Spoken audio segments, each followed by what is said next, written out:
I think pigeons are man-made birds. Cultural history is very important to the times as well. Look, I voted for male strippers. You know how crazy that is? I firmly believe that we need to bring back a little pop in the mouth every once in a while. I woke up like the Beat It video. You remember Michael Jackson got up in the bed like this?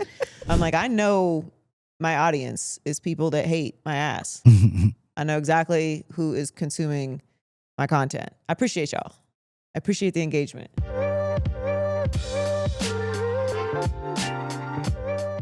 Hey guys, it's Joy. Welcome to Too Personal. Thanks so much for joining us today. If you haven't already, make sure you hit subscribe. I have a very fun show for you today. We also have a Never Too Personal later in the show. If you want to be a part of the show, you can email us at twopersonalpodcast@gmail.com, or you can follow us, which you should be already, on social media and DM us at Too Personal Show. And today we are talking to my friend Lil Rel. He is an actor, comedian, director, and producer. And his latest comedy special, Rel Talk, is streaming on Tubi. And he has a Christmas movie out with Miss Tabitha Brown. You can see Unexpected Christmas in theaters. And I loved our chat, and here is Lil Rel. All right, my next guest is a man of many talents. He's a comedian, a writer, an actor, producer, director, husband, father, very busy man. Very busy man. And his latest comedy special, Rel Talk, is out now on Tubi, and you can see Unexpected Christmas, which I will be watching because I love a Christmas movie, co-starring Tabitha Brown in theaters. Lil Rel Howery, welcome to Too Personal. Thank you. This is one of my favorite things to watch, so I'm excited to be here. Thank you. Thank you. What a high compliment. You know, I'm a fan of you, so you know it's just fun. It's fun because like I wonder if when I see you out, we just start having instant conversations about sports. Yeah. Immediately. There's a whole party going on. We're like, well, I don't know. Like, should they have Justin Fields? I don't know. But you are definitely a Chicago guy. Yeah. And actually, the last time I saw you, I told you I loved the short that you were in. Oh yeah. You said you went to the film festival. Yes, actually, Marcos, you were with me. The short. I'm sorry, the name is escaping me of the short.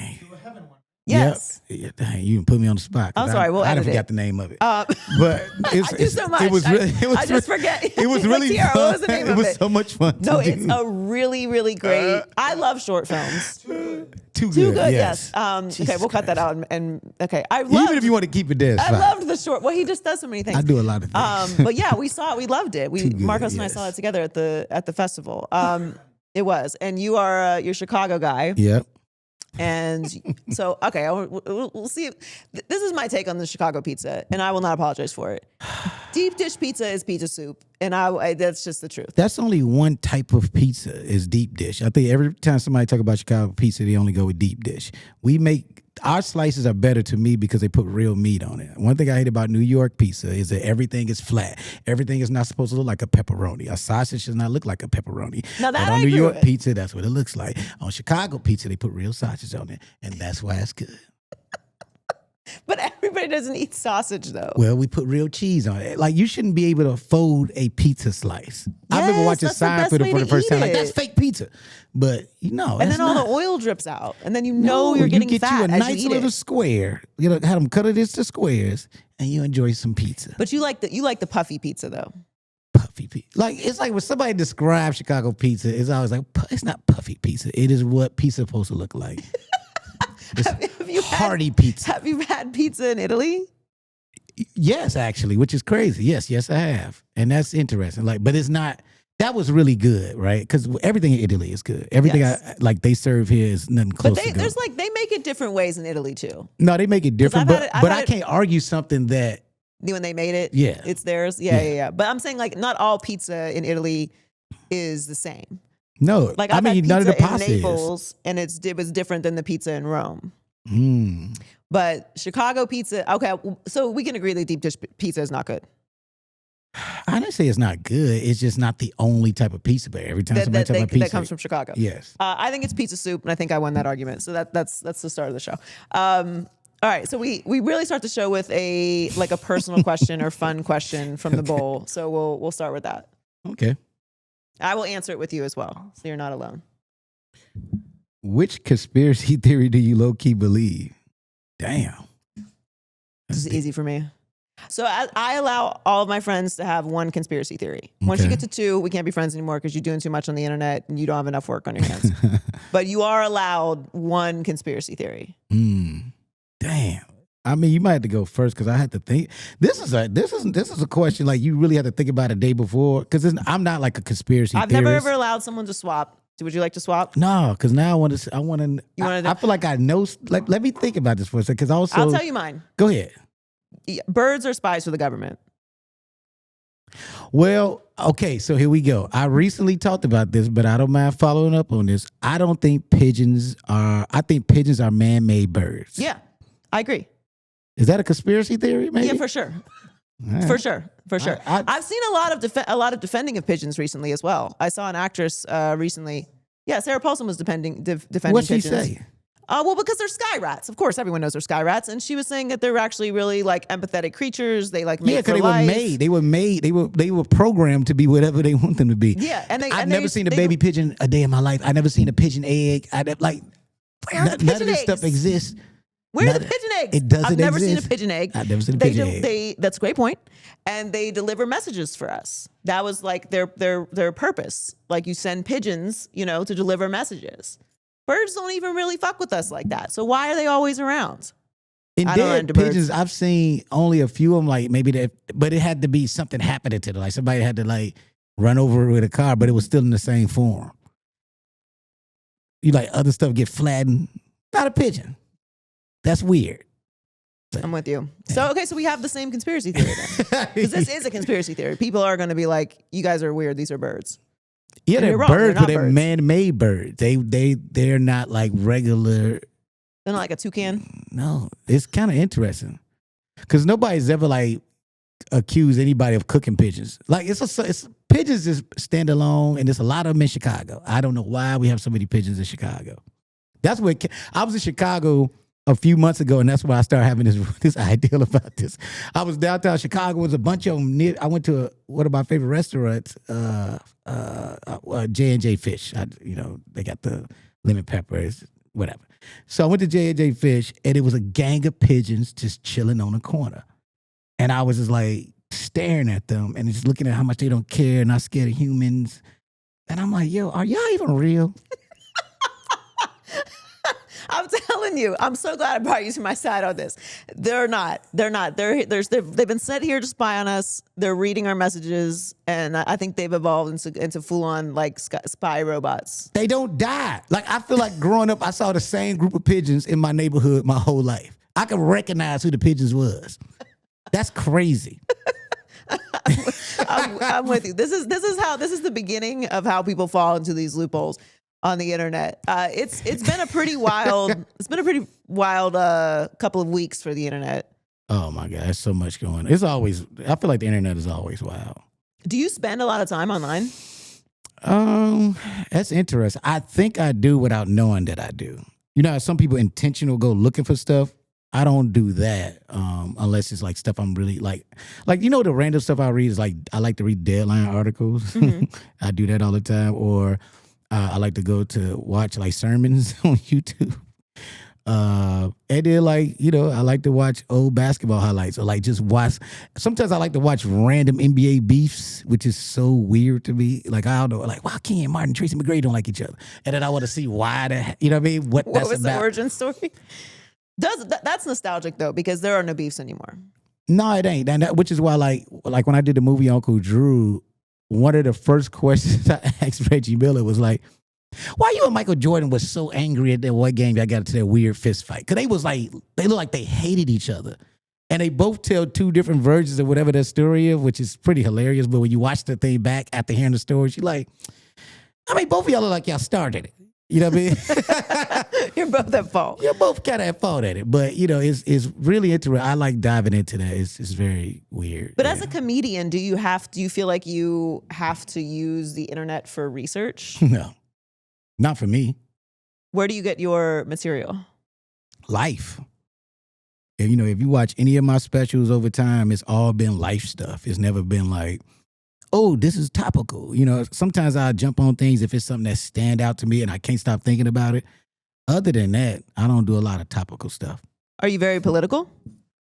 Not really, but like if it's personal, then I guess most politics. But I don't take all politics personal. To be honest with you, that might sound crazy to say, but I don't take everything personal. I think sometimes you gotta look at people for who they are, especially politicians, man.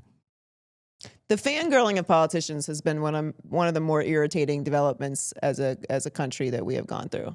I find it very weird that grown adults are groupies for politicians. Yeah, I think it's weird to overly rock star a politician. Yeah.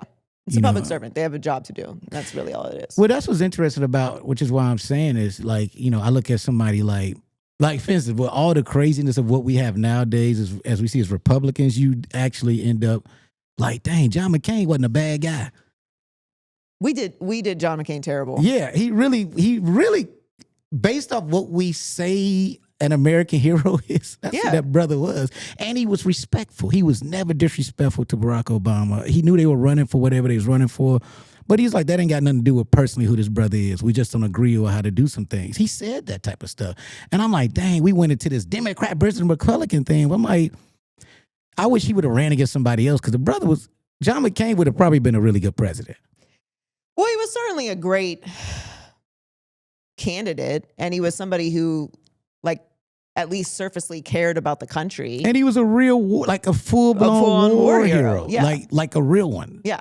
yes. Like, yes. I don't know. I think I think politics, along with kind of everything else and how we speak to each other, has devolved in a place, and it is due to the internet in a lot of ways, where everything is very polarized. You're either this or you're that. And it keeps switching, because it was a time where like the Republican Party was supposed to be for the people, and the Democrat, like this, unless people don't really do their homework on history. On anything. Right. And so which is weird, because you have the internet where you could look the truth up. Well, yes, but we also live in a post-truth society. Yeah. So I like to do this just principally as a person. I don't have very many principles, but I do like to stick to a few that I have remaining. And I recognize that I am a trained journalist. Like, I'm not practicing, but I know how to look something up. I know how to report something.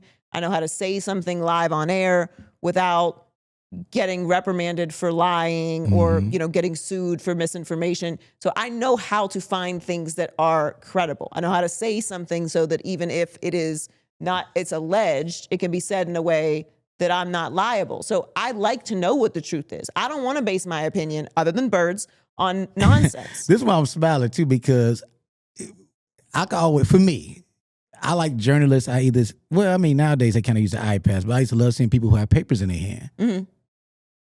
Like, people who don't have papers in their hand, I don't trust them. Where are your notes? Where are your notes? You ain't got no pen. You got to be able to cross something out. Okay, that's not the truth. Just going off the dome. Just going off the dome. It's kind of crazy. It is.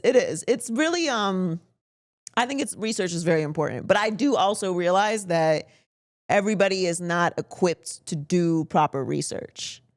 Yeah. However, because we have done away with shame, people don't feel any shame when they're saying something that's wrong. I'm so embarrassed when I say something and it turns out not to be true. It's the worst to me. If I'm like, I told somebody something and they're like, actually, it turns out that ain't what happened. I'm like, fuck. Like, I hate having to hold that L. But that's because I don't like being wrong about things, and I just don't think people really care. That's real. I mean, like, but that's what's interesting about sports journalism, and I'm a big sports fan, so watching what we're experiencing now, because we have a lot more athletes doing everything. Like, I honestly, dang this, I don't know if I should say this, but it's almost like, I like people who enjoy what they're doing, like enjoy what they're watching. Mm-hmm. Like, although I love Shaq, Charles, and Kenny, I am legitimately tired of them, because it don't look like they like basketball no more. Except for Kenny. I can't stand for this. Like, they literally, they don't even feel like they watch the games. Well, sometimes they be sleeping, but that is the best show on television. It's not no more. It used to be, but it's not. Like, it's almost like I think that's why you have to understand to like rotate things. Like I love watching, me and my brother was just talking about this. Like I enjoy watching Dirk No Whiskey. And Oh, of course. And Blake and it- Taylor. yeah, Yes, like we that, love because that it's show. and Jamal Crawford. Like it just, I mean, look at Huey Brown, right? And this is why I think it's at first I used to think about maybe you get older. I just think they just tired of just. Well, how old is Hubie? What do you mean? But yeah, but he's Hubie's like 98 I know. years old. My point of saying that was Huey still loves the game. Yeah. I love still hearing Hubie Brown talk about basketball. Because he has 100 years of experience. Yeah, but he still likes it. So Yeah. at first, when I was trying to say it's because it's aging, but it ain't. It's like he just love the game. I like people that love the game, like that love stuff that they talk about. I love people that love their job, period. Yes. There's nothing more pleasant than interacting with someone who genuinely likes what they do. And it's not about the money. The problem is a lot of people do a lot of this stuff, especially entertainment, for the fame and the money, not because they enjoy it. Watching Eddie Murphy's documentary was so, eye-opening to me, because you really hearing from somebody who genuinely love what he does. And it was never about all the other stuff, which is why he never did drugs or drink and none of this, because he was already doing what it's actually enough to do what you love to do. And a lot of us don't know that until we really start loving ourselves and really looking at life from a different perspective. The way Eddie saw stuff at a young age, I just started seeing that maybe the last few years. What has been your journey in the business in that way? Do you feel like you feel differently about Hollywood and about comedy and just the process now than when you started? No, it's not that I feel different about the process. It's not even Hollywood's fault. It's my own, like, kind of just dealing with my own, like, what fame and making all this money and what all that means at some point. And I think for me, like, I had to stop participating in stuff that made me not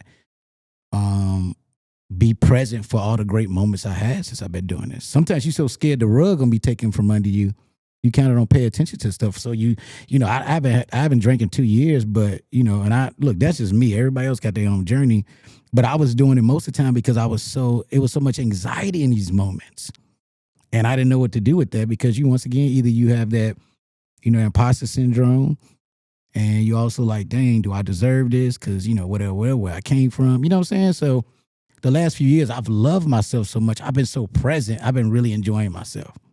Were you ever drinking when you were on stage? I did early on, but honestly, I didn't start drinking until I was 21. So a lot of stuff I started doing was when I was in this business. Mm-hmm. It was stuff I was like, I've never done drugs, thank God. But but drinking, that. And then I stopped for a long time drinking on stage because I'm like, I want to be present. Right. Because I saw it like kind of messing with my energy. I was still drinking, but I stopped drinking on stage. So you felt like drinking sort of numbed you out of what you were supposed to experience. 100%. Because look, I say this, like, once again, I know people who function well. I abused it because my intention on drinking wasn't because I was just enjoying it. Yeah. You know what I'm saying? You were trying to escape. Trying to escape, yep. What were you trying to escape from? That, like, honestly, and this is where I'm at now, I'm just owning it, but like, the imposter syndrome took over a lot of the times, especially because I didn't drink heavily until like I was around. I started thinking maybe that's how everybody else do it. You start being in that thing too, because you're around all these different people you look up to, and you see how they move and doing things. I'm like, this is crazy. And then like, I think about like my rise was pretty. I did comedy stand up for a long time, but then like, once I got, the sketch series and Carmichael show, then Get Out, it was like pew, pew, pew, pew, pew, pew. And so more or less the persona I created for myself was only like fed through drinking. Mm-hmm. You know what I mean? Like I created this persona to protect myself and do all this stuff, but then it took away from the experience and almost could have ruined everything. So man, honestly, going to therapy really is what changed everything. It's like, let me talk about all this stuff I buried down that's really important for me to stop burying. And every time it would come up, that's where, because I didn't drink at home. I literally only went out to drink. So you imagine like thousands, like especially with the BK where I had enough money to pay for it. It was unlimited. Yeah. So I was getting it free and I could buy it. Like, come on. What do you feel like you were suppressing? Man, like, I think I didn't properly grieve my mom's death. I think, and so I kept like trying to figure out ways to deal with that pain. Death happened like kind of back to back. I lost my mom, then I lost my middle brother. And then at the same time, I was going through a divorce. So I was going through like, I failed in this marriage. And, can I be a good dad with being a distance? Like, it was so much going on. And to me, do the jobs. Most of the time, I felt like I couldn't be as present because I would have to think about all the life stuff that was happening at the same time. Were you talking about these things in your My sets also? Yeah, I mean, like, it was different. Like, I talked about divorce. I made all of it funny, that's another scary thing. It's like the tears of a clown thing. I know how to make it humorous, but it was more pain. But you're not processing it yourself. I'm not processing it, no. But honestly, comedy is what kept me alive because I'm like, if I couldn't vent some of this stuff, that would have been even worse. Do you feel like comedy, because of that, can keep you in a dark place? Nope, it saved my life. Think about the people who don't go to therapy, who don't do any of that stuff. So all they have is the substance abuse. Yeah. Comedy at least like let me get it off my chest as much as I can.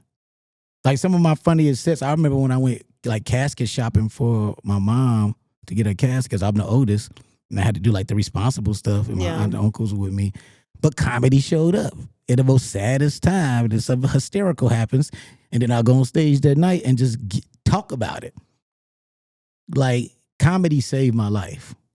I'm talking more about like the environment of comedy and comedians. No, I think we try to blame that, but no, because I mean, if you think about that, you think about the environment of just this entertainment industry. Yeah. So it ain't just comedy. Even like with hip hop stars and different things. Like there's some dark corners in every area, and some places just dark for you. Like it's not even that you participate in a bunch of stuff. Man, I tell people, watch this Eddie Murphy documentary on Netflix. Because I think it's something powerful hearing this. First of all, we don't get a lot of people haven't survived enough to tell their own story. And the only reason he can do that is because of decisions he made. Yeah. And so hearing this legend who's done things to open up so many doors for so many people, who lost a lot of people too, because he saw people, a lot of them cats that's legends to us, they all came up at the same time. Yeah. You think about the 80s and the 90s is when we started seeing black people thrive. And Eddie met all of those people and saw people come and go. He saw people self-destruct. So it's really, I don't know, this is, the last few weeks has been very interesting. Just, I got a chance to meet Eddie and he said something to me that I'm still processing, but. What'd he say? So Eddie Murphy is the reason why I do this. I don't do this without watching Delirious. And then Keenan Ivory Wayans with Living Color, and then Robert Townsend with Partners in Crime. But those three guys are just, so imagine, I meet Keenan Ivory Wayans when I do the Living Color reboot. I was casted on that, and that's a whole crazy, great story, but I got a chance to be with one of my heroes who handpicked me, and that's crazy. People don't know I wrote a show called Name Your Adventure. They used to come on NBC when I was like 8 or 9 to be on that show to meet Keenan Ivory Wayans and be on Living Color. Everybody else was writing adventures to surf and do stuff. I was like, I want to be on Living Color. And the first letter I was got to understand how TV works, they was like, here, young man, keep dreaming because the show was canceled, so we can't name your adventure. We can't hook that up I'm for like, you. damn, cancel? What that mean? My dad explained to me, but that couldn't happen. But then I ended up meeting him, you know what I'm saying? And then after a comedy show in LA one day, Robert Townsend literally on Hollywood Boulevard, because he was leaving the show, that's where the show was at, that theater. And he was like, man, you're hysterical. That's one of my heroes. And I got a chance to be friends with Robert now, you know what I mean? And then I went to the Eddie Murphy premiere for the documentary. And look, I've been to other premieres with Eddie, but, we never met, so I didn't expect anything. But, and then it's crazy because I was trying to wait till the next day to watch the documentary that came out that midnight. I woke up like the Beat It video. You remember Michael Jackson got up in the bed like this? I got up at 12:30. I got to watch this documentary. I couldn't even sleep. And so I watched it before, we had to go to the premiere the next day. And so I was excited to see it again, but I was like blown away by it. And when when the premiere was over, I guess Eddie had just came from the bathroom to go back to his seat to maybe grab his wife and family and stuff. So, but he was standing there, so people was walking out, so he kind of couldn't move, so he was just shaking everybody's hand as they was leaving. And I was like, oh man, I'm getting closer to Eddie Murphy. And I had wifey's hand. I'm like, oh my God, am I about to like meet Eddie Murphy? And I get to him and I shake his hand like, man, that was great. He's like, thank you, brother. And I don't think he knew I was. I was okay with that. I was like, hey, man, that's fine. I got my handshake.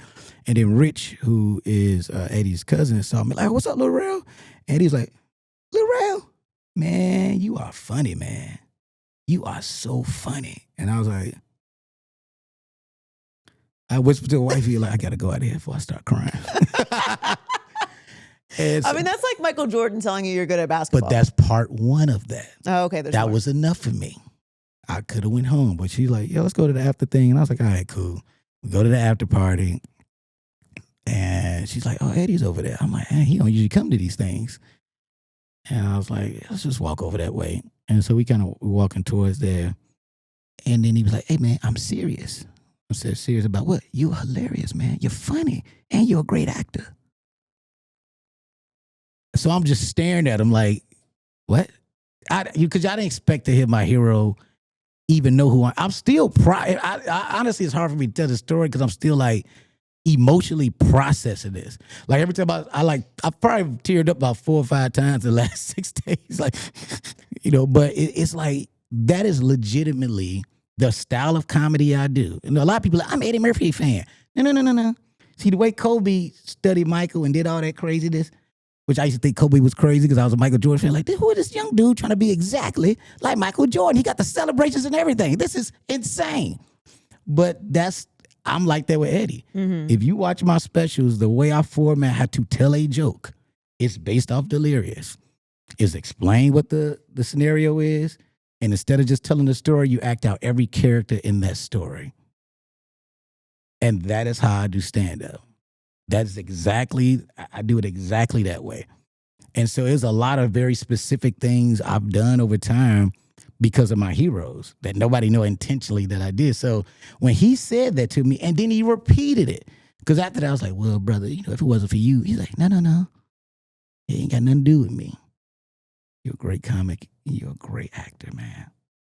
And I was like, so the whole time, it's like a little video of me just kind of like being awkward. The rest of the time, like, are you normally good with compliments? Yeah, I'm good. Well, sometimes. I mean, sometimes. I'm terrible with compliments. I'm very bad at it. People could be kind of, because you don't know if it's genuine sometimes unless you start having until you start telling me a real fact about myself, then I'm like, oh, okay, but you really watched it. But if you don't think that's a real fact about yourself, then you might not it might be like if you say you like my acting, I want you to tell me what you like me in. Mm-hmm. To believe it. Okay. You know what I'm saying? Yeah. It's like if I walked up to you a couple of times like, man, I love what you do, and then we just start talking sports, and I'm asking you questions not knowing. I just want to hear you give me your take in person. Like, oh, this is good. Like she really got these takes. She's giving me the take. There we go. That's what I love. And so, it's because I'm a fan of people, and if I say that, I mean it. So I love to be like, this is what I saw you. I love you. This. And so for Eddie to say that, and the way he said it, it was like, it put another battery in my back, first of all. And it was just full circle. And I'm a man of faith, so it's just like, man, God, you're so intentional. Because I did not expect any of that night. I was just happy that I was invited. I'm invited to stuff all the time, but that was different to me. Well, yeah, I mean, like, that's what I'm saying. Like, it's like Michael Jordan saying that you're good at basketball. Yes. Like, some people, especially younger people, do not understand who Eddie Murphy is. Like, if you haven't seen those stand-ups, if you didn't know how powerful Eddie was at that time, like this is the equivalent. I was obsessed. Like, everyone thinks it's Chappelle, and obviously it's generational, right? It is, but that's why I'm saying it's Jordan. Eddie is, and you know what's crazy? He's a part of that.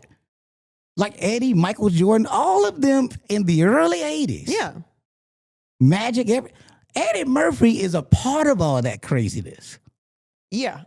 That's Yes. and we talk about. Look, I used to. But I would liken Chappelle to LeBron and Eddie to Jordan.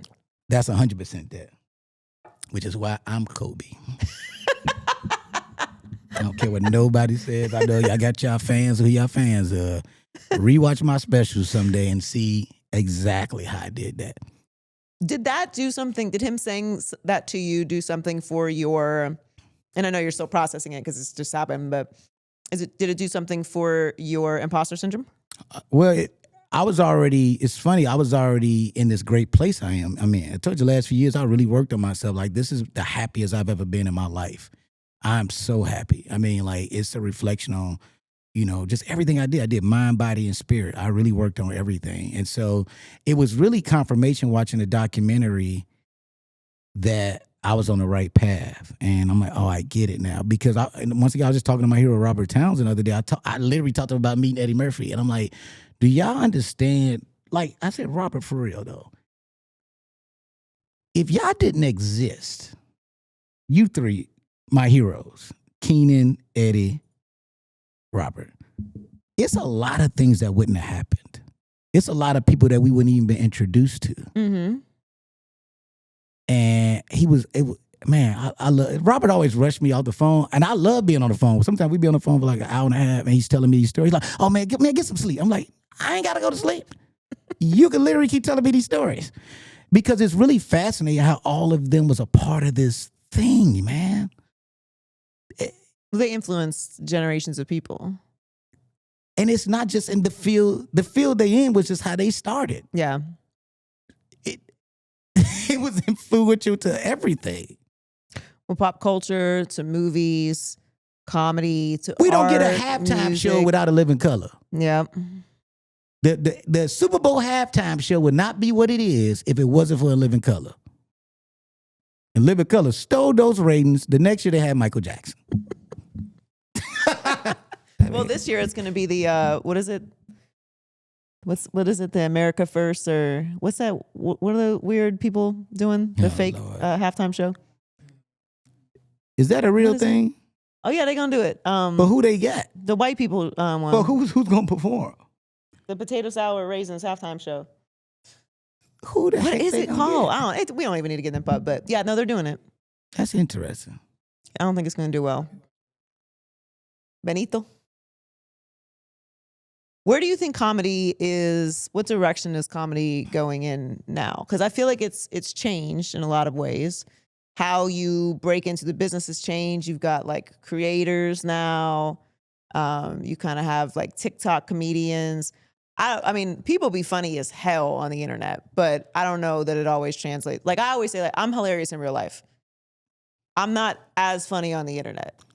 I agree with a lot of comics right now that's been talking about this. We talking about Earthquake has said this. I think Mike, like a lot of the big names, like, look, you're not a comedian unless you go on that stage for real and take the craft seriously. If you're just doing it on TikTok, you're doing videos, I love all that stuff and I think it's great, but that is all that is. You're a TikToker. You're this. That's what that is. You're not a comedian. So you have to go on stage in front of a microphone and do some original stuff, because a lot of the stuff that's like, just think about it. Let me say this. Like because I love I think about like Drewski, all the guys, Desi Banks, Country Wayne. It's a gang of people I love. Yeah. B. Simone, you know what I'm saying? Just hilarious. And so it's a lot of people I love, but I do agree where like, maybe it's a different term we got to come up with, because, that's not what a comedian is. Yeah, I can see that. Like maybe a comedy creator or something. I wouldn't call Jimmy Kimmel a comedian. Well, he's like a host to me. But that's what I'm saying. We could easily, the way we've given that to the TikTokers, why we don't give it to him? He does a monologue where he's telling jokes, but would you consider him a comic? No. Exactly. But I would consider it like I'm a TikTok comedian. Watch me hit this pot over my head. Ha! Who want to come see me live? I mean, Carrot Top has made a career of that. Yeah, but he's still a comic though. He still mix it in with jokes. He's just using props. Yeah, I don't want to disrespect Carrot Top. He's been doing it a long time. Yeah, Carrot Top is great. Yeah. He's got a Vegas residency. He makes lots of money.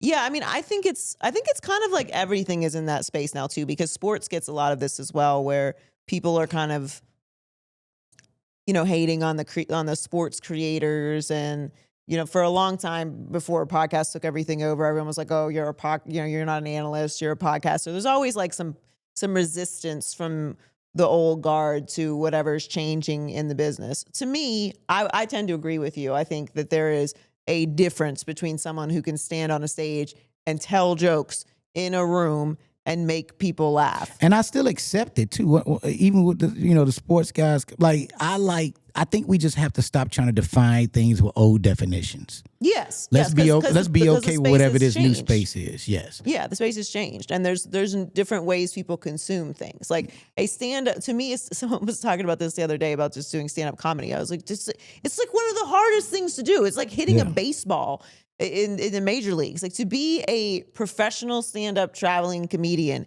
is so hard. As somebody who speaks for a living, people have anxiety about speaking in front of groups. Now get up and make people laugh, and get up and don't make people laugh, and then still continue to do it after that. Do you remember the first time that you bombed? Yeah, I mean, I remember it a million times I bombed. You have to bomb if you're trying new stuff. No, for real. Like but once again, that doesn't exist. But like bomb, or are you just like, no? We tried something I'm from that didn't Chicago. work? Do you know how mean those people could be at some of these bars, and they want to watch the game, and you doing stand up? Like, no, it has happened.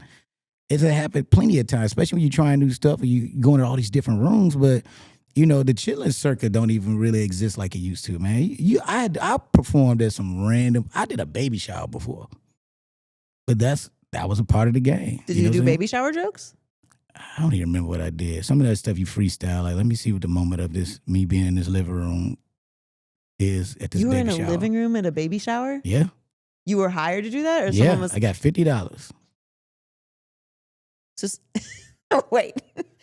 So how someone was like, you do comedy, so come do comedy at the baby shower? At the time, my mom's friend Thaddeus, who also went to our church and sang choir, he was like managing me for like 2 or 3 weeks. One of the first gigs he got me was the baby shower. Listen, you can't say you can get out the mud. I've done it. I've done stand up at the craziest places. Like for I real. don't think you can beat a baby shower. Oh, you can beat it. Where? Man, I've done like look, I've opened for male strippers. You know how crazy that is? They used to do all these male stripper reviews or whatever you call them at Mr. G's in Chicago. Crowd full of women. I warm it up, I guess, whatever they was oiling themselves up back there. I come in to tell some jokes so they was ready. All right, y'all ladies, y'all ready? Give it up for these brothers who about to... There is nothing funnier than a male review, though. It is, but it's like so far. I remember doing those. So like I would never hang out in the locker room with them. Cause they're like watching a bunch of brothers. Like I've been one day just going to the bathroom and seeing when to do stretching. Cause they wear that weird tassel thing. They like stretching with all the oil on. Yeah. Doing booty cheeks practice, like making their cheeks. I'm like, all right, yeah, I got another bathroom here. I don't want to be in the locker room with y'all, man. I went to what is it, Chippendales in Vegas for my bachelorette party. And actually, I had gone before because they had one in Miami at the old mansion. It was your bachelorette party? Yeah. And in Miami it wasn't, so I'd seen it before. And then we wait. Well, you were married before, right? Yeah, I'm divorced. Okay. I was like, damn, when like, did you call it off after that? Like, yeah, no. It was a long time ago. Actually, like a lot of people don't know that I was married. It works out for me really well online because people like to say they like to come to the conclusion based off of my opinions and what they believe they know about me. Yeah, and I'm like, it's not true. It's too late for that. Your theory is debunked. But yeah, so the male review, it's actually like very funny. Like it's hard. I don't know. Like for me, it was hard to like take it seriously. See, that's Chippendales. Them hood strippers. Oh, so this was strippers. Mr. G's. I don't know what you call them. The brothers. Because like Chippendales, Chippendales is like a show. Like they brought out. They brought out a motorcycle and he was like doing like a motorcycle. Ain't no motorcycles. It's a brother doing this with a vest on. He was the finest one though. He got just a vest on. He start with a vest. And them aunties. Let me say, some of the it was people, moms. I was like, hey man, your mama was thirsty in that, bro. Like it Oh, was. so it's like I know what you're talking about. You talking about the other. I know what you're talking about. Ain't no other. No. I know what you're talking about. You're not talking about Chippendales. That's the classy You're calling thing. it, calling it a male review. It is a male review. Okay. Do they go into the crowd? Yeah. Okay, then it's not. What you talking about is something different. Chippendales just stole what they were already doing in the hood and made it lighthearted. That's what I'm saying. What them, It's them lighthearted. brothers did was wild. They have coordinated dances. They can, but not like the Chippendales thing, but like you know what's funny? We've seen Magic Mike, the movies and all that stuff based off that. Nobody's ever did it about these hood brothers. I know what you're talking about. That's doing these lounges. I'm saying somebody's getting bent over in the lounges. Yeah. Yeah, that's not happening in Chippendales. So they might bring one woman on stage and like do a little cutesy Chris Brown thing. That ain't what you're talking about. Yeah, it's kind of. It's a little more sweaty. It's a lot. It's actually like only did 2 of them because for me it was a lot to see. Literally these older black women I know I've seen at like church visits in there losing, and it was just the thirst of it. Because men, we try to be kind of cool when strippers doing their thing. You know, you always get 1 or 2 that's doing too much. That's because you guys women be in there like, yeah, put it on my lips. You know, it's like, oh, come on. That's because you guys think they like you. We know that we know what this is about. This is for tonight. This is right now. I got 35 seconds until he moves on to the next tip. I'm gonna get mine. That's the difference. Y'all are in there like maybe if I'm cool enough, and you're not. That's not true all the time. Okay. I'm just keeping it 100. Occasionally you pull it off. Occasionally, if you. But we are of a different mindset. It's a math to that. Is it math to pulling a stripper? Kinda. Yeah. I'm married now. I can't talk about this stuff. Yeah. I was about to say, I don't know if we want to go down. Yeah. I definitely want to go down that rabbit hole. Okay, so you did a baby shower. You opened. I still don't understand why a comedian would be the opening act for that. You talking about like most comedy shows are full of women. So getting them to laugh, warming them up, like you got to have a host. Yeah, I guess you do have to have a host. Yeah. Now, like a lot of times too, if the person who hosts those things all the time and like they kind of don't have nothing to warm up with, they're like, let's get somebody to do a 10-minute set. Easy money. Okay. So baby shower, male review. That's a gentle way of putting it.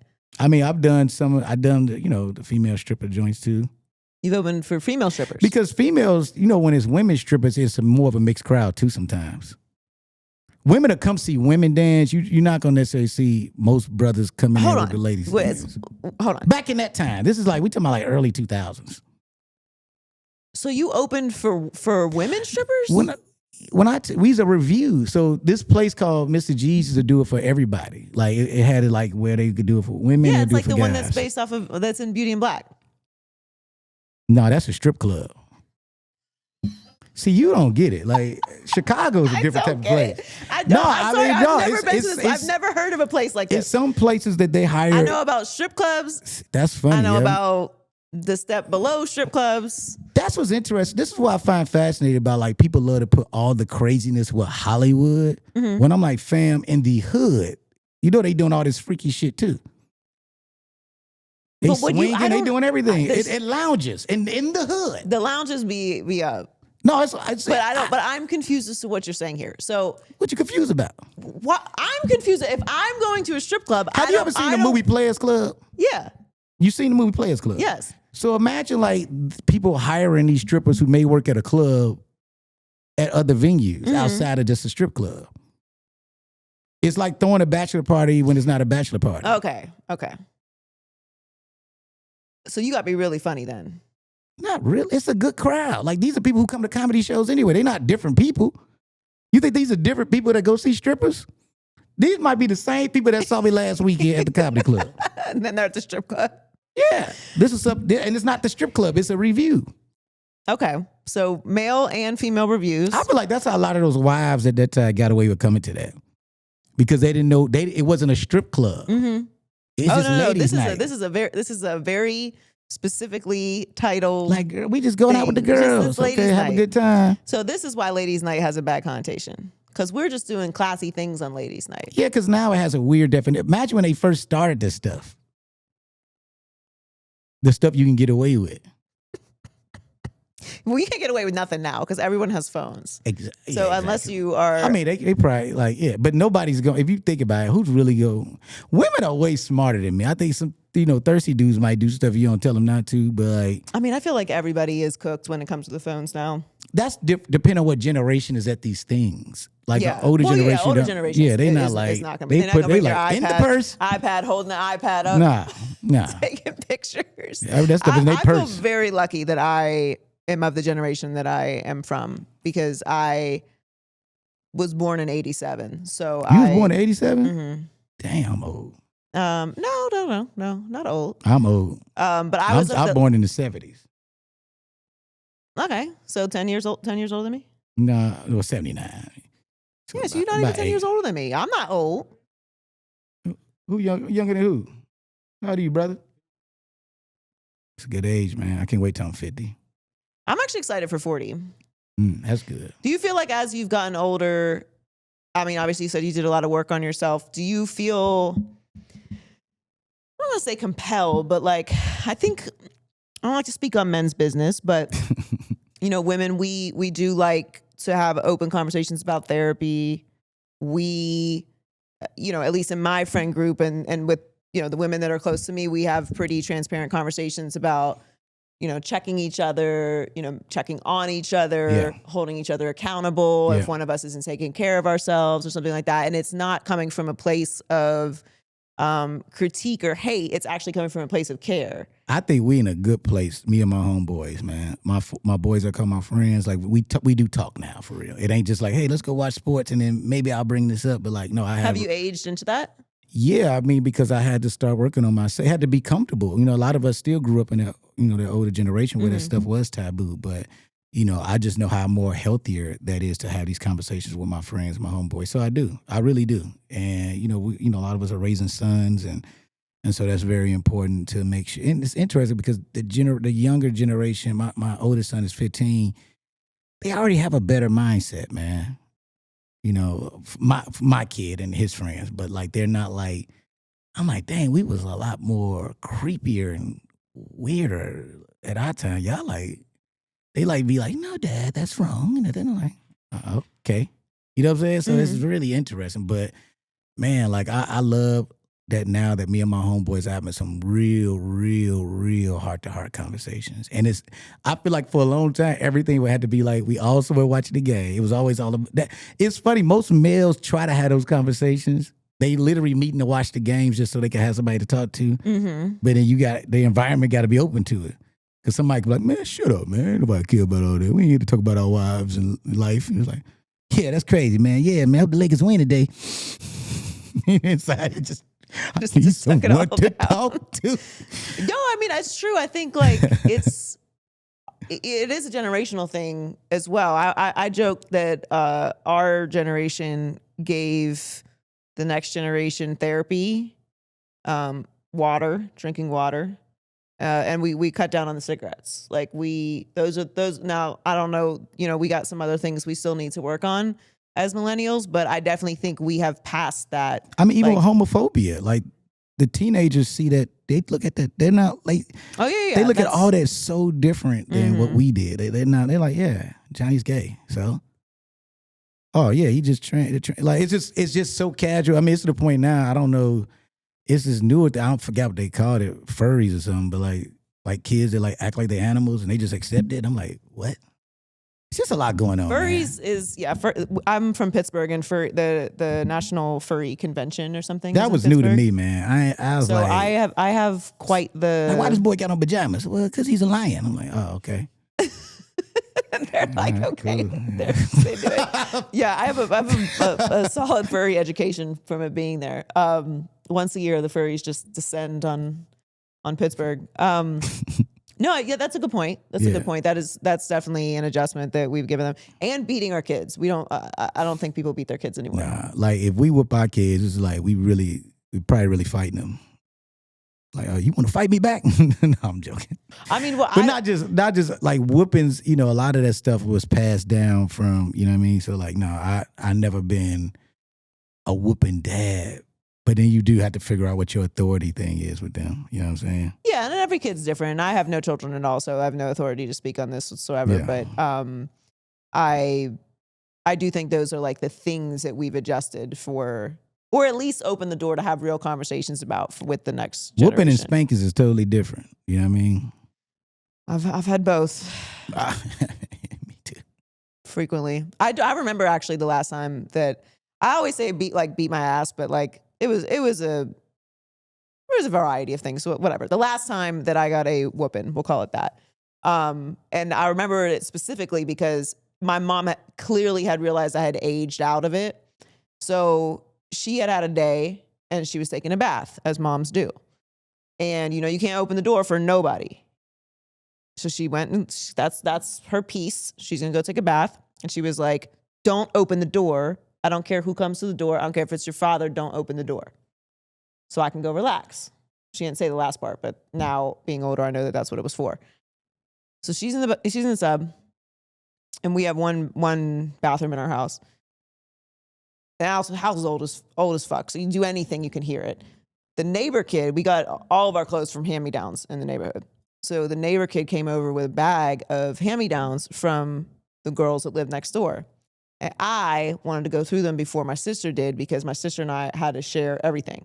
So if I could claim like one or two good pieces, before she got on it, it was up. But I couldn't open the door. So I was like, I'm gonna sneak it. So I like slowly opened the door. He started talking. I'm like, shh, stay back. He's like, what's going on? It's like a drug deal. Shut the door, all quiet. As soon as I locked it, Joy, I just already she ain't getting out the tub. So it's a later whooping, which is even. I thought you got one of them water whoopings. No. I was too big. I was like, come here. I was probably like 12 or 13. So I'm like going upstairs. She's like, who'd you open the door for? Don't lie. I heard the door open. So-and-so brought over the clothes. Like, I thought it was okay because the neighbor, she's like, didn't I tell you that even if it's your father, don't open the door? Because now I can't relax. So when she came downstairs, she was like, is this, why I'm whooping you, right? And I was like, yeah, because you told me not to, and I did anyway, so I deserve it. She was like, okay. Now, she still whipped me, but she was like, after that, I didn't get whipped again. And then it was like different punishment, but like, she was like, all right, obviously, you've matured to the point where like the pain is not the point, So that was the last time. But I used to get it a lot. That's an interesting story. I was also the oldest, so I managed to strategically put it on my younger brother and sister. Well, I'm the oldest too, so but I also learned my lesson right away. Last time I got a real whooping was I don't, like the real whooping was when I turned all the water. I don't know. You know how you learn something? Like I had to turn the faucets off, so I did it to all of them. Like, ooh, this is how you turn the water off. And so they was calling the water company, and he's like, who did this? And it's like, I forgot what made me admit to it too. Like it was like if they did a good enough threat or something, or either make it lighthearted, like, hey, come on. Oh, they tricked you? You could tell me. Like, it was me. No, that's why would you cut all the water? And then bragged about it. Like we was on our way to church, my mom was telling everybody, I had to whoop him because he turned all the water over the house. That's manipulative though. I know I was pretty good. I was probably I don't know, I was bad actually. I don't know why I'm lying about this. I was a good teenager. But I was a bad kid. I was a good kid for the most part. Nah, I was in fights all the time. We would get whoopings for or yelled at a punishment because me and my brothers, and when you're raising boys, it does get a little more aggressive. Especially you were breaking shit. We were fighting, we were fighting over the game. We playing NBA Live and full-blown fist fights break out. You know what I mean? Oh, I fought with my younger sister's a year younger than me, and my younger brother's a year younger than her. So we would fist fight constantly. Yeah. And then I was always fighting kids in the neighborhood. So when I was going through a phase where I just was fight all the time. And I beat up this boy in the neighborhood, and his mom called my mom. He was like Peter or something. And she was like, your daughter keeps beating up my son, so you need to tell her to stop. So my mom came to me and was like, hey, why you keep beating up Peter? Like, you got to stop beating him up. I was like, Peter need to watch his mouth. And then I'll stop beating him up. Peter. I don't know, whatever his name was. But like, I was just. Was that his name or no? I mean, it might have been, but sorry, Peter. You know, you just actually, I'm not sorry. I feel He was bad. talking, he was Peter talking sounds like too much somebody you shit. shouldn't hit. Like, why would you hit a Peter? was Why talking were you shit. bullying a Peter, No, I mean Joy? that was like peak. Well, I wasn't bullying. I mean, I firmly believe that we need to bring back a little pop in the mouth every once in a while. Yeah, you gotta check somebody, but I'm not saying you bully Peter. It's just the name Peter. So like, He's like he sounds like prime for bullying. like now, if you fight somebody named Lil K, it's like, oh damn, what Lil K into? You know? No. But I was a good teenager though. But all of those things are done now. You can't fight anymore either. It's interesting. Like, I remember watching like Saved by the Bell and certain shows, and watching what their high school experience was, bullies and things like that. But I'm on the west side of Chicago. Like, no, we got like full blown gangs here.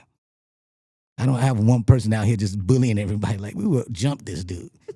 If it was one dude like, I'm the bully. What gang you in, fam? Those shows were always fascinating to me. Like because who's just I mean, and I guess I know that this was an experience for some people, but yeah, like even the drugs was different. Like, you know, I remember they did a Saved by the Bell episode about speed. Like, what the hell is speed? So I can stay up and study. Speed? You know, it's real crackheads in my neighborhood. Y'all doing a whole episode about some fucking speed? So like somebody can stay up studying? Right, and that's why they're doing it. And then they do the thing at the end of the episode. If you have a friend who has a problem with speed, please dial. Speed? My friend's mama's on crack. You got a fucking number for that? He has to pick up his own fucking report card. Because his mama's on crack. Y'all talking about some damn speed? Crazy. And there's just one big forehead ass bully that nobody ever steps to, and then finally the quarterback is finally like, you're not going to pick on them anymore. Yeah, leave him alone. No, I guess in some places it was like that, but yeah, I always watched that thinking that was a really crazy depiction. I wish for that. Like, I wish that it was that peaceful. You know what I'm saying? And like that was actually something I ended up talking about in therapy, how like I had normalized all the gang shit I grew up around. And, you know, my family was amazing. So it wasn't like I didn't grow up with two parents, but we still lived in the neighborhood, you know? And so the things I saw and just normalized was kind of wild. You know what I'm saying? Like like having somebody die every year from 12 until now was normal to me. I realized those were like kids because we was all the same age. Until I rethought about that, like, yo, that was a 12-year-old kid. I know that was my homie, but that's crazy. Yeah. And it was you know, when you think about the early 90s, it was like when all that stuff first really took its height. It's like, damn, I was around when drive-bys first started. Yeah, and I think like what you were saying earlier to the point about Eddie still being here, like we've lost so many legends that we don't really even have that many to like tell the stories. They can't tell their own perspective of it. Right. Of their journeys, which is crazy. That's what makes that documentary legendary, because it's like, dang, how many of our legends have we ever seen them tell their perspective? That's why they got to keep making all these different documentaries about different people at different times. To capture those stories, because they're telling stories about the generation before them too. Yeah.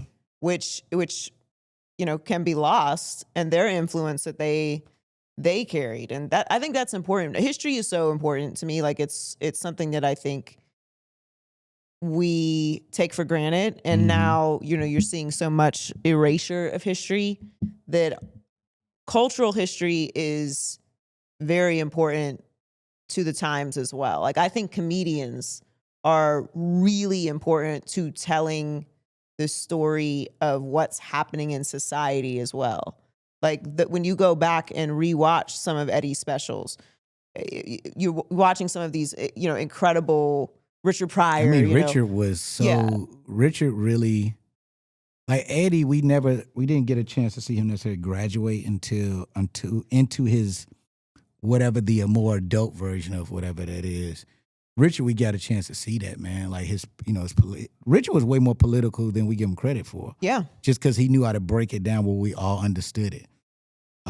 But you know, he talked about police brutality. He talked about drug use. He talked when he stopped using the N-word and why he did it. And it just, you know, that's why I think even Eddie I think he might have said this in the documentary. I got to rewatch it, but like Chappelle's a lot closer to what Richard was doing as far as that goes. You know what I'm saying? Yeah. Yeah. I mean, I think all of the arts, and I mean, I talk about this a lot because I just feel very strongly about it. Like the arts have a responsibility, not each person in the arts, because everybody has different lanes, you know, but if you have any touch on that lane to contextualize and like tell the story of what's happening right now, because comedy, I think, is very powerful in the way that music is powerful, in that it crosses different cultural lines, black, white, different minorities. It crosses men and women. It crosses class. Like something is funny. Yeah. And you have all kinds of different people that go to comedy shows. Like you might have a certain demographic for a certain comedian, but you have the ability to talk to people from all different angles, travel the country to places that, you know, people, we in LA, we're in a bubble. You go to, you know, some random city that's sold out in middle America. You know, you're talking to people who don't get the LA experience, don't travel to Miami, to New York, to maybe never seen anything that goes on in Chicago. Their idea of Chicago is it's like a total war zone and there's no people that live normal lives there.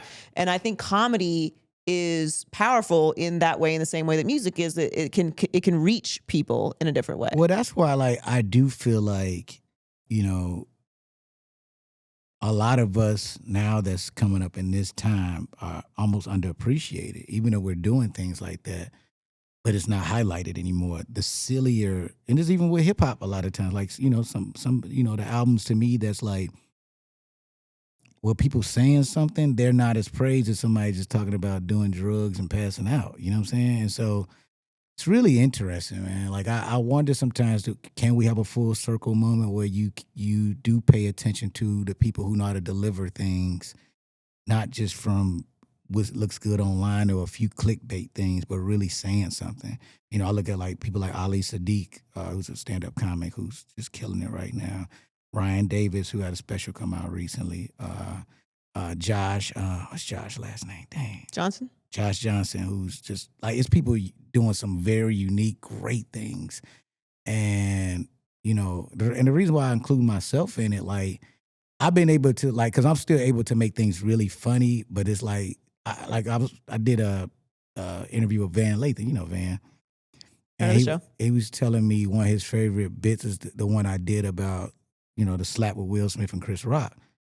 And I said, he was like, man, I remember watching you say it, Real, and I told my mom, this is what I mean when I was saying what I was saying, because and I said it, I wasn't like I wrote it, that whole special, I actually freestyled it, so like it was really what I thought, and so it wasn't like I didn't have time to like, let me make this make sense. I said exactly what I, you know, and it was like, yo, I didn't think what Will did to Chris was right, but I get it. Mm-hmm.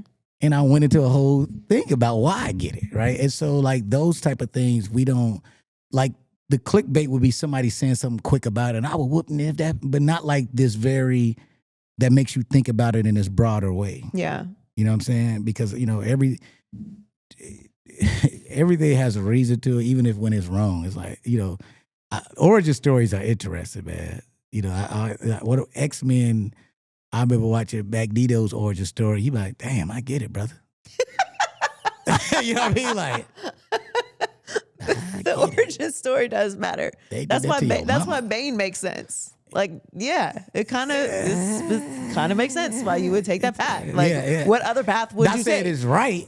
Yeah, but like, did he have choices? Like Joker, I think, you know, it's like it's tough to come out of that unscathed. It's like, yeah, this is messed up.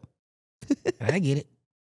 No, I think it's hard because everything is so click, click, click, swipe, swipe, swipe that it is hard for people to get the full nuance of things. And we love to give it to one person, right? Yeah. So like they're like, Chappelle is the only guy that can do that. And it's like, no, I've seen other people. Like Josh Johnson right now, the way this brother is delivering new material based off everything that's happening all the time, is absolutely brilliant. It doesn't even make sense to me why he doesn't have a talk show. He's been doing hour-long monologues every single week. Well, he's on Daily Show now. Yeah, but it's not his own show, and he's still hosting that with whoever. It's not his show. He definitely deserves his own show. He's He's doing amazing He's doing stuff. something I've never seen that before in real time, which is like, I bring that up also to say, like, the internet is open for all of us. You know what I'm saying? You know, if you're a stand-up comic and you don't want to do the skits and the crazy stuff, then do what Josh is doing. Mm-hmm. Don't be so married to your material. If you feel like you a beast on that stage, then be able to put some new stuff out every week. Well, people are also very afraid to fail these days, which I think there's no better time than right now to try something, because unless you are, I mean, even if you do something that's terrible and trends for that reason, you're getting attention. And so, Yeah, like, but you, it's you tough, should be though. trying. You should be trying things. Joy, it's tough. It's really tough. It's not, you know, I think about, like, even when you have a TV show now, you know, back in the day, what they used to do, they used to even show the pilots on some random night. They're like, and we're going to show you a special episode of Give Me a Break, and before it ever came out. Like, oh, this is cool.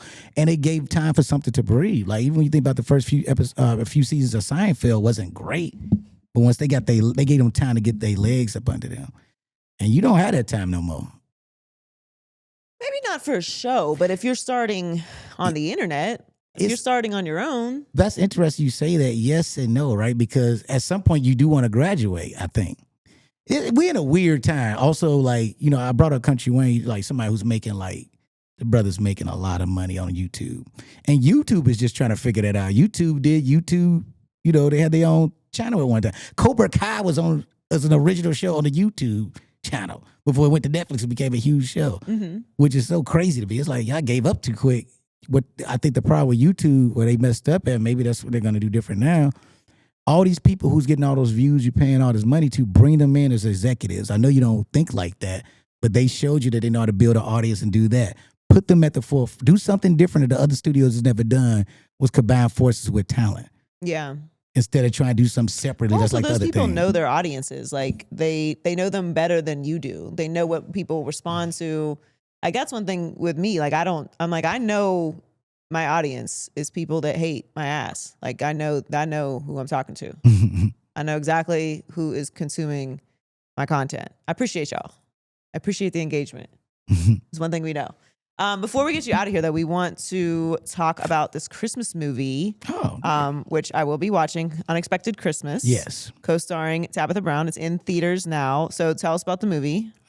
This movie I believe, is like a new kind of Christmas classic in a way. And it's a different twist to it, because we've seen a lot of different Christmas movies, especially this year. It's a lot of Black Christmas movies coming out. Home got a bunch of them, Lifetime doing it. And that's actually great. That actually makes me really, really happy. So to see all this.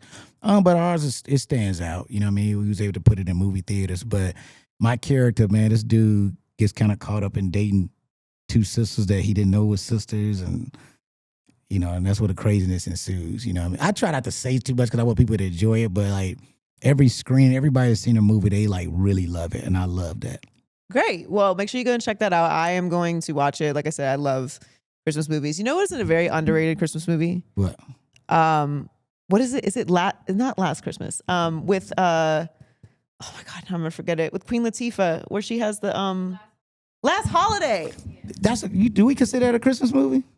Well, of course it has to be a Christmas movie. Was it around Christmas?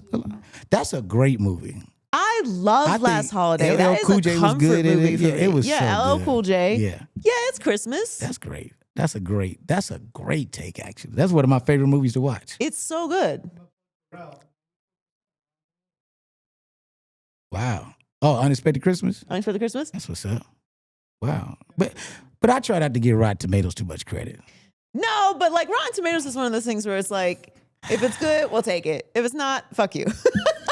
Cause yeah, but it's like you don't want to get because I just think critics overdoing it nowadays, man. Well, everyone's a critic, so yeah, it's just weird. It becomes too much. But yeah, that is one of my comfort movies. Last Holiday for sure. I love that movie. It's so good and it's so silly. The choir singing with her and they don't know she about to die. So like I've seen this so many times. Me too. Like I love Last Holiday. That's crazy that you love. God. That's a great movie. It's such a good movie. It's so underappreciated. Yeah, nobody talks about that movie much. I know. Y'all got to get on it. It's I believe everyone has seen that movie. Everyone here seen when that they movie? thought they exposed her, man, at the table. Ooh, they thought he was about to eat her. He thought he was about to eat her up. Yeah. I love how quiet they get. Like, oh my God. oh my God, she's dying. You tried to embarrass her and she's going to die any second of a horrible disease. That is something I feel like could happen too. But I love that movie. That's such a good movie. Okay, so Unexpected Christmas in theaters right now. Latest comedy special, Rel Talk, is streaming on Tubi. Yep. Comedian Lil Rel on Instagram. And Eddie Murphy thinks he is very, very funny and a great actor as well, which is great. I love that for you. That made me so happy. You know what? You should really, really enjoy that compliment. You should. You should internalize that and make that a part of your personality in the best way. It's the greatest thing, especially when I've been going through my growth. It was like this, wow. And it actually made it all make sense. Like, I'm thankful that I decided to take that journey to better myself and see things from a different, because I was able to be present for that. I've gotten some pretty great compliments from people that I admire in the business before. I'm trying to think like if who's your person? Well, Oprah definitely. I think people have a very, I don't want to speak to what people think of Oprah now, but like Oprah is the one. Yeah. And Howard Stern. I mean, Eddie Murphy would obviously be an incredible compliment. But do you have anybody, maybe it's Oprah, like that literally, I'm not even lying to you. I named my 3 people, Eddie, Robert, Keenan. And I've had, but Eddie is my top person where I knew that I have an emotional reaction to the guy that inspired me to do this. Yeah, I mean, if Oprah was like, you are an incredible interviewer and television host, it would be very hard for me to move on from that. Okay, so for example, a core part of my personality is that Larry David said that something that I did was funny. So no one can tell me I'm not funny. Like, I mean, who can tell me I'm not funny? I love Larry David. Yeah, so I dressed up as him for Halloween one year. The Fatwa disguise episode. I don't know if you remember that one. Nailed it, and it was showed to him, and he was like, "That's really good. That's funny." And I was like, "Well, I'm funny now," and that's the end of that conversation. But yeah, Oprah for sure. I mean, if Howard Stern appreciated my work, those two would probably be the top 2. And then also Larry David, which I already got. So I got one of them. That's good. So we're well on the way. But yeah, I mean, I think it's also important to like receive peer feedback as well. Like I've had the opportunity, obviously, to work with Colin, to work with Skip, to Stephen A. Smith is a friend of mine. Like, and they all have told me that my work is great. Also, I've gotten love from like majority of my OGs. Which is big to me, and even peers. So I've gotten the love. But there's the Eddie Murphy thing, the guy who inspired me to do this, Delirious, like I literally had this Best of Eddie Murphy cassette tape I would listen to every single day. I know what voices he did before he ever did the voices. I remember talking to Rich about this, and I know we got to go, but like Rich is his cousin, we was talking, and I was like, man, the bit he do about getting hit by a car, oh, I synced it. That's literally the voice he used as the barbershop guy. And that's the first time he ever did that voice. I synced it. Oh, man, he got hit. I mean, it's those little things, man, that, man, like if people watch how I've moved and done things and character work and all that stuff. Kobe. It's based off, it's all, like I truly study Eddie Murphy. Yeah, if Michael Jordan said that he watched my show and that he liked it, that would change things for me as well. But unlike you, who is a gracious, kind, healed person, I would just annoy everyone with how much I think of how great I am now because I got these I got better than y'all now. No, thank you so much for coming down. I appreciate you watching the podcast and making some time in rainy LA to come and see us. This was fun. Thanks for having me. Thanks for coming. That was a great conversation. Love talking to Lil Rel. Make sure you go and follow him on social media and check out his new movie, Unexpected Christmas. Now it's time for Never Too Personal. If you want to be a part of the show, toopersonalpodcast@gmail.com or DM us at toopersonalshow. This question is, coming from a former foster youth, what made you decide to get involved with that type of work? So my family growing up was a foster family. We had foster youth in our home throughout my entire childhood. We had children that stayed with us for a couple years at a time. We were also a weekend home. So when children were in between their more permanent housing, they would stay with us over the weekend. We didn't have a lot of space in our house. So whenever they would come stay with us, they would stay in my brother's room, and my sister and I shared a room. So my brother would either stay with us or sleep in my parents' room. And so I had a lot of experience around not just people who were in the foster system, kids who were in the foster system, how they reacted to new spaces, showing up to our house, not having much of anything. I always tried to make them feel comfortable and also simultaneously try to give them their privacy and space. We only had one bathroom in our house, so it was always, trying to balance a whole family of people and, this child, or sometimes it would be older than me, but a kid who we don't really know, who is in an unfamiliar place, obviously going through a very traumatic experience. So I had a lot of proximity to the foster system, to some of the issues of the foster system, to the traumas of the foster system from being a family that had foster kids in and out of their home throughout my whole childhood. So, I feel very strongly about the system and its flaws. And I think it also just taught me a lot about, what goes on in our country with taking care of kids and how easy it is for children who are in the foster system to end up in an abusive home. I mean, I was in an abusive home, and that was my parent.